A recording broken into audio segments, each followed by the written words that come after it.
नमस्ते बच्चों। आज हम पढ़ेंगे सुमित्रा नंदन पंत के द्वारा रची हुई कविता मैं सबसे छोटी हूँ। तो मैं सबसे छोटी हूँ, पहले शीर्षक का अर्थ मैं बता देना चाहती हूँ कि जिस प्रकार आप चित्र में देख पा रहे होंगे कि एक बच्ची अपनी माँ के साथ खेल रही है, तो बच्ची की यह इच्छा है कि मैं कभी बड़ी न हूँ, मैं छोटी ही रहूँ।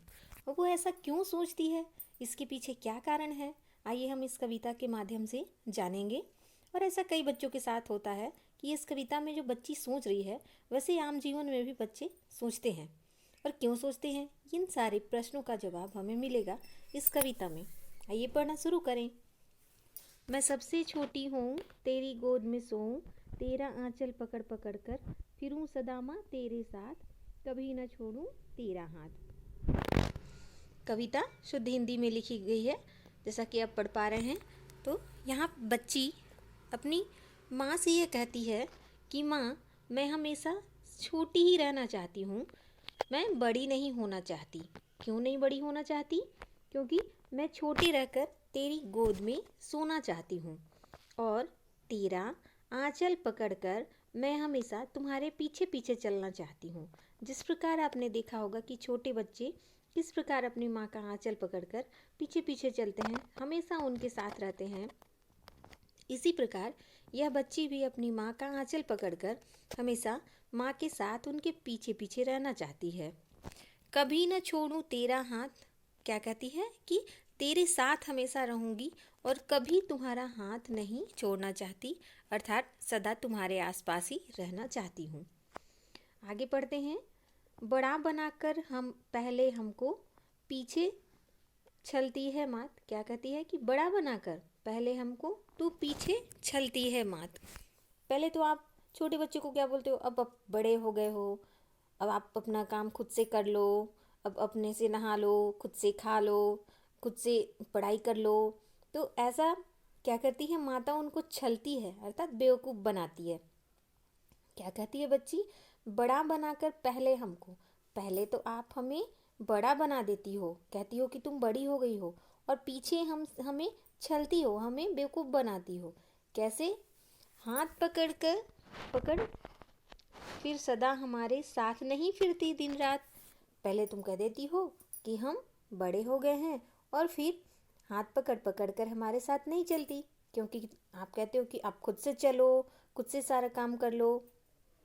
तो तुम इस प्रकार हमें छलती हो। कैसे छलती हो कि तुम पहले हमको बड़ा बना देती हो, कहती हो कि तुम बड़ी हो गई हो, और उसके पास क्या है कि हाथ पकड़ कर फिर सदा, सदा मतलब हमेशा, हमेशा तुम हमारे साथ साथ नहीं रहती और हमारे साथ साथ दिन रात इधर उधर नहीं फिरती, अर्थात तुम अपने आसपास हमें नहीं रखती।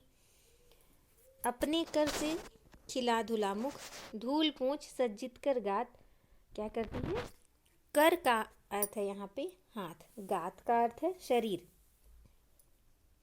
जब मैं छोटी थी या जब हम छोटे रहते हैं तो अपने कर से खिला धुला मुख, माँ क्या करती है? अपने हाथों से खिलाती है, अपने हाथों से हमारे मुंह धुलती है। और धूल पोंछ, जब हम गंदे हो जाते हैं, धूल लग जाता है हमारे शरीर पे, तो उन्हें पोंछती है। सज्जित कर गात, गात का अर्थ है शरीर, और हमारे शरीर को या हमें सजाती हो। क्या करती है माँ कि छोटे में हमें पहले हमारा मुंह भी धुलाती है, हमें मुंह में खिलाती है, हमारा मुंह पोंछती है, हमारे धूल साफ करती है जो हम अपने हाथ पैर में लगा के आते हैं, और फिर हमें अच्छे अच्छे कपड़े पहनाकर सजाती है। लेकिन जब बच्चे बड़े हो जाते हैं तो ये सारा काम उन्हें खुद से करना पड़ता है, इसलिए बच्ची बड़ी नहीं होना चाहती। थमा खिलौने नहीं सुनाती हमें सुखद परियों की बात। जब बच्चे छोटे होते हैं तो बच्चे को क्या करती है माँ? खिलौने देती है और फिर परियों की कहानी सुनाती है। लेकिन जब बोलती है बच्ची कि थमा खिलौने नहीं सुनाती, जब हम बड़े हो जाते हैं तब तुम हमें हाथ में खिलौने नहीं देती और हमें परियों की सुखद कहानी नहीं सुनाती। ऐसी बड़ी न होऊं मैं, तेरा स्नेह न खोऊं मैं। बच्ची कहती है कि मुझे ऐसे बड़े नहीं होना है। स्नेह का अर्थ है प्यार, मुझे तुम्हारा प्यार नहीं खोना है। तेरे अंचल की छाया में छिपी रहूं निस्पृह निर्भय, कहूँ दिखा दे चंद्रोदय। लड़की की क्या इच्छा है कि हमेशा माँ के आंचल की छाया में छिपी रहे, निष्प्रिय, निर्भय, निश्चिंत और बिना डर भय के। हम जब अपने माता पिता के पास होते हैं तो हमें कोई चीज़ की चिंता नहीं होती, हमें किसी चीज़ का डर भी नहीं होता।